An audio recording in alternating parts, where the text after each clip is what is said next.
Shalom, selamat malam Bapak Ibu yang dikasihi Tuhan. Malam hari ini kita berjumpa kembali dalam program My Way, satu program renungan singkat yang akan memberkati kehidupan kita malam hari ini sebelum kita tidur dalam damai sejahtera Tuhan Yesus Kristus. Dan malam hari ini saya akan membagikan satu tema renungan firman Tuhan yang berjudul bersyukur sebagai ciri hidup orang beriman. Dan masih di dalam bulan Desember, yaitu bulan yang penuh damai. Mari sekali lagi saya ajak Bapak Ibu Saudara untuk senantiasa mengucap syukur. Dan malam hari ini saya ingin membagikan satu tema, bagaimana kita bisa hidup penuh kedamaian, bagaimana kita bisa hidup merasakan damai dan sukacita Allah, yaitu kita bersyukur, di mana bersyukur itu adalah bukti iman percaya kita kepada Tuhan. Seperti yang kita tahu bahwa orang benar itu hidup karena iman. Dan iman tanpa perbuatan adalah mati.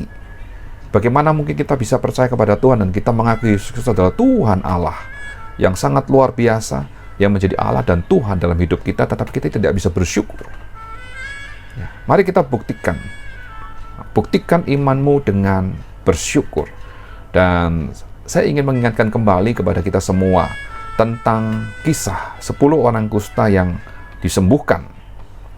Cerita ini ada di dalam Lukas 17 ayat 11 sampai 19. Saya akan bacakan Lukas 17 ayat 11 sampai 19.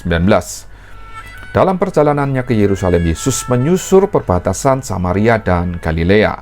Ketika ia memasuki suatu desa, datanglah 10 orang kusta menemui dia. Mereka tinggal berdiri agak jauh dan berteriak, "Yesus, Guru, kasihanilah kami." Lalu ia memandang mereka dan berkata, "Pergilah, perlihatkanlah dirimu kepada imam-imam." Dan sementara mereka di tengah jalan, mereka menjadi tahir. Seorang dari mereka ketika melihat bahwa ia telah sembuh, kembali sambil memuliakan Allah dengan suara nyaring. Lalu tersungkur di depan kaki Yesus dan mengucap syukur kepadanya. Orang itu adalah seorang Samaria. Lalu Yesus berkata, "Bukankah ke-10 orang tadi semuanya telah menjadi tahir? Di manakah yang 9 orang itu? Tidak adakah di antara mereka yang kembali untuk memuliakan Allah selain daripada orang asing ini?" Lalu ia berkata kepada orang itu, "Berdirilah dan pergilah, imanmu telah menyelamatkan engkau." Jika kita membaca dan mendengar kisah ini, maka kita tahu ada satu orang di antara ke-10 orang kusta yang sudah disembuhkan oleh Tuhan, yang datang kembali kepada Tuhan mengucap syukur dengan suara nyaring, datang dan tersungkur, berterima kasih atas kasih Allah, berterima kasih atas mujizat kesembuhan yang dia alami. Dan pada ayat yang ke-19, apa yang dikatakan oleh Tuhan Yesus? Tuhan Yesus berkata bahwa iman orang itu telah menyelamatkan. Kalau kita baca Lukas 17 ayat 19, lalu ia berkata kepada orang itu, "Berdirilah dan pergilah, imanmu telah menyelamatkan engkau." Jadi bagaimana dengan kita? Apakah kita masih memiliki iman yang teguh di hadapan Tuhan? Apakah kita yang sudah menerima mujizat, yang sudah menerima kasih karunia Allah, yang sudah menerima setiap berkat Allah, yang merasakan kemurahan Tuhan, merasakan pertolongan Tuhan, masakan kita tidak mau mengucap syukur? Masakan kita tidak mau kembali datang kepada Tuhan, menunjukkan ucapan syukur kita kepada Tuhan sebagai bukti bahwa kita memiliki iman kepada Yesus Kristus?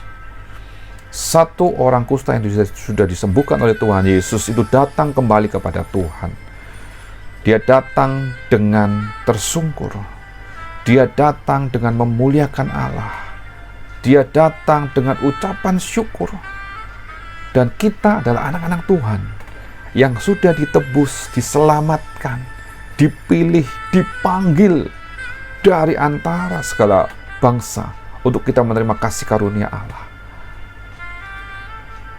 Apa yang kita lakukan hari ini? Mari malam hari ini saya ajak Bapak Ibu Saudara untuk selalu bersyukur kepada Tuhan, datang kepada Tuhan dengan segenap hati. Dan kalau Tuhan melihat atau mendengar ucapan syukur kita, maka Tuhan juga akan berkata kepada kita, imanmu telah menyelamatkan engkau. Itulah bukti bahwa orang benar hidup karena iman. Ya, tidak peduli kondisi apapun yang kita alami dalam dunia ini, tetapi tunjukkanlah imanmu di hadapan Tuhan dengan selalu mengucap syukur. Bagaimana kasih Allah yang sudah luar biasa itu berlaku atas hidup kita? Dengan apa kita bisa membalas segala kebaikan Tuhan selain kita datang kepada Tuhan dengan penuh ucapan syukur sebagai bukti bahwa sungguh Tuhan, aku mengasihi Engkau. Sungguh Tuhan, aku percaya kepadamu. Sungguh Tuhan, aku berharap hanya kepadamu. Muliakan dan agungkan Dia dalam ucapan bibirmu. Datang kepada Tuhan dengan penuh kerinduan, menyembah dan memuliakan Allah kita. Dan malam hari ini, sebelum kita beristirahat tidur, berikan sedikit waktumu untuk kau memuji Tuhan, menyembah Allah, untuk mengucap syukur kepada Tuhan atas hari yang sudah Tuhan jadikan dan berikan dalam hidup kita. Untuk kesempatan kita hidup sampai dengan malam hari ini, untuk kita bisa mengucap syukur di hadapan Tuhan. Iman kepada Allah, itulah yang akan menyelamatkan hidup kita semua saat kita datang kepada Tuhan dengan segenap hati. Puji Tuhan, Tuhan Yesus memberkati kita malam hari ini. Tuhan Yesus memberkati kita semua. Amin.